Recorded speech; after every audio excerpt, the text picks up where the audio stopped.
Pada 4 Jun 2015 dalam kejadian di Alor Gajah, Melaka, mangsa dikenali sebagai Herman disahkan maut di Hospital Tampin selepas dipercayai diserang harimau yang dijaganya sejak 3 tahun lalu ketika ingin memberi makan haiwan berkenaan. Mangsa dipercayai meninggal dunia selepas mengalami cedera parah di tengkuk dan luka di badan setelah diserang harimau berusia 6 tahun yang diberi nama Peter dalam kandang di Taman Safari. Menurut rakan mangsa, kerana tidak sedap hati, dia meninjau kandang tempat rakannya itu bekerja dan terkejut apabila mendapati Herman sudah berlumuran darah sementara Peter duduk di sebelah sambil merenung tajam ke arah mangsa yang sudah kaku. Kawan mangsa tersebut menghalau Peter masuk ke kandang lain dan sebaik harimau berkenaan masuk, dia segera mengunci kandang besar. Hal ini membolehkan rakan-rakan lain membantu mengangkat Herman. Kebiasaannya setiap pagi, harimau sebesar anak lembu itu akan diberi makan 8 ekor ayam.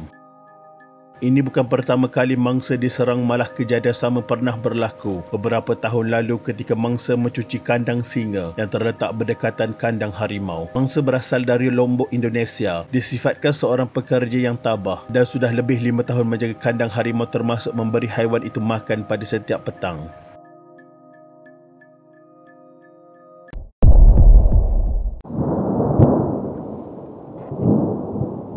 Pada 5 Februari 2015, seorang ibu tunggal dikenali sebagai Rosnani Wahid, 46 tahun, yang sedang menoreh getah di kampung Mensudut Pindah Batu Anam, Segamat, maut apabila dia ditanduk seekor kerbau betina dalam kejadian kira-kira 11 pagi. Ketika kejadian, mangsa dikatakan cuba menghalau haiwan tersebut daripada kebun getahnya kerana bimbang berlaku kejadian yang tidak diingini.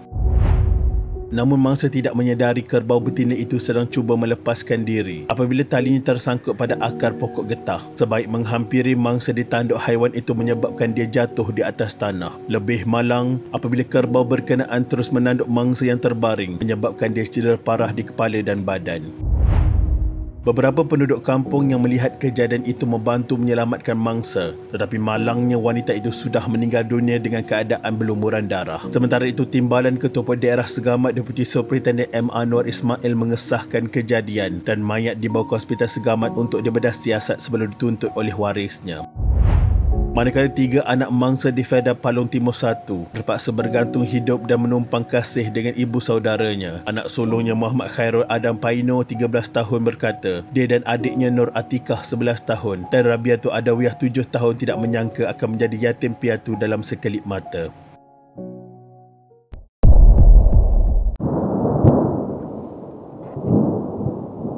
Pada pagi 30 September 2014, seorang lelaki maut selepas dibaham buaya di Sungai Rimbas. Kejadian berlaku pada jam 10 pagi mengorbankan Mustafa Bungsu, 50 tahun, dengan mayatnya ditemui tidak berkepala dengan lengan kiri telah pun hilang pada 3.40 petang. Mangsa berasal dari kampung Twi sedang menyusun dan mengikat batang rumbia di Sungai Rimbas sama rakan-rakan apabila dia dikatakan tiba-tiba tenggelam. Seekor buaya datang secara tiba-tiba lalu menyambarnya. Kejadian berlaku sekitar jam 10 pagi ketika mangsa bersama 4 rakan sekampungnya iaitu Jaini Fauzi, Fauzi Dolah, Zulkifli Daud dan Muhammad Isnawi Abdullah lakukan kerja-kerja sebelum menghanyutkan batang rumbia untuk dibawa ke kampung mereka. 4 rakannya memberitahu mangsa dilihat timbul semula buat seketika di celah-celah batang rumbia sebelum terus hilang dari pandangan mereka. Sejurus itu usaha mencari dijalankan melibatkan penduduk kampung bersama anggota Jabatan Pertahanan Awam Malaysia JPAM dan polis. Sekitar jam 3.40 petang, mayat mangsa ditemui tersangkut pada batang kayu di Sungai Terbabit, kira-kira 500 meter dari tempat kejadian. Mayat mangsa dikatakan dalam keadaan menyayat hati dibawa ke pangkalan Kampung Melayu Dit sebelum dirujuk di Hospital Betung untuk bedah siasat. Pada 2 Oktober 2014, suasana hibah menyelubungi upacara pengebumian mangsa sekitar jam 11 pagi. Mayat mangsa selamat disemadikan di tanah perkuburan Islam Kampung Twi dengan diiringi kira-kira 50 orang sanak saudara terdekat dari Kampung Twi dan kampung sekitar Debak dan Pusa.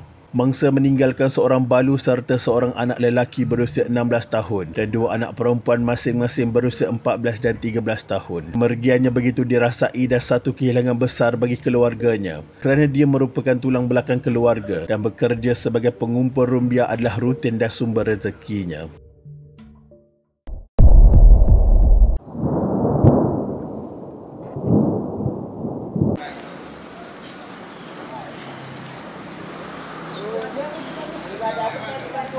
Oh.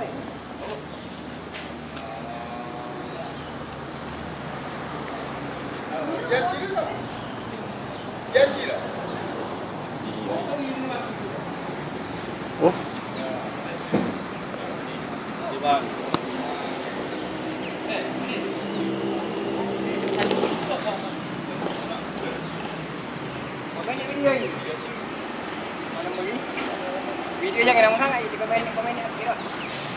Itulah. Anggota bomba Abu Zarin Hussein yang terkenal dengan kemahirannya menjinak dan menangkap ular meninggal dunia di Hospital Sultan Ahmad Shah Temerloh pada 16 Mac 2018. Beliau yang berusia 33 tahun yang bertugas di Balai Bomba dan Penyelamat Temerloh di Bukit Anggin disahkan meninggal dunia 12.54 tengah malam. Pengarah Jabatan Bomba dan Penyelamat Malaysia Pahang, Datuk Abdul Wahab Mat Yassin mengesahkan perkara itu. Abu Zarin dimasukkan ke unit rawatan rapi ICU selepas dipatuk ular tedung dalam satu operasi di Bentong dan dia dilaporkan menunjukkan perkembangan positif apabila mulai sedar pada tengah hari Selasa lalu. Abu Zarin pernah berkhidmat di BBP Muazzam Shah, Pekan dan kini di Temerloh. Beliau mengetai skuad King Cobra Jabatan Bomba dan Penyelamat Malaysia JBPM Pahang yang ditubuhkan sejak hujung 2015 sebagai tenaga pengajar bagi melatih anggota pasukan untuk menangkap haiwan berbisa selain mengadakan ceramah dan taklimat kepada orang ramai.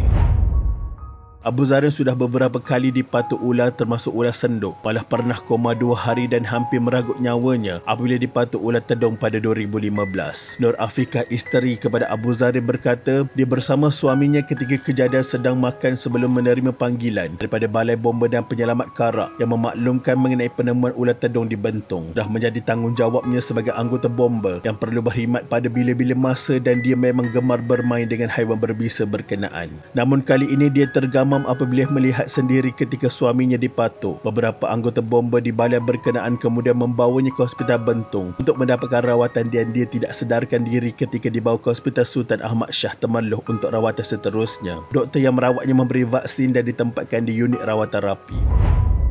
Nur Afiqah yang bekerja sebagai guru Taman Bimbingan Kanak-kanak Tabika berkata suaminya itu sudah menunjukkan perkembangan positif dan sedar sekitar jam 12.30 tengah hari. Bagaimanapun tangannya yang dipatuk ular semakin lebam dan doktor memberitahu mungkin akan dibedah dalam masa terdekat. Eksum 55 tahun ibu kepada Abu Zarin berkata anaknya sentiasa mahu membantu masyarakat terutama daripada ancaman ular berbisa. Namun Allah SWT sudah menetapkan ajalnya apabila dipatuk ular.